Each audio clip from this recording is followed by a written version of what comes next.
Hi friends, எங்கள் வீட்டில் இன்றைக்கி என்ன சமையல்னு பார்க்கலாம் வாங்க. எங்கள் வீட்டில் எப்பவுமே அவங்களுக்கு பிடிச்ச சமையல் தான் செஞ்சு கொடுக்கணும்னு சொல்லுவாங்க. ஒருத்தருக்கு சாதம் தக்காளி தொக்கு, இன்னொருத்தருக்கு சப்பாத்தியும் தக்காளி தொக்கும் வச்சுருக்கேன். ஏன்னா ஒவ்வொருத்தர் ஒவ்வொரு விதமாக இருப்பாங்க. ஒருத்தருக்கு சாதம் சாப்பிட்டா தான் வயிறு ரொம்ப நிரம்பின மாதிரி இருக்கும். இன்னொருத்தருக்கு காலையில் விதவிதமாக நாஷ்டா இருக்கணும். அதே போல் எங்கே பாருங்கள், சண்டே ஒருத்தருக்கு எலுமிச்சை சாதம், இன்னொருத்தருக்கு புளியோதரை.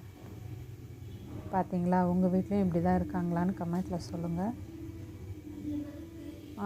மட்டன் வாங்கிட்டு வந்தோம், அதில் மூளை இருந்தது. சரி, அந்த மூளை கழுவி வச்சுருக்கேன். அதை பொரியல் பண்ணி கொடுக்கணும். இன்றைக்கி இவ்வளோ தான் இந்த வீடியோ. அடுத்த வீடியோவில் பார்க்கலாம். பாய்.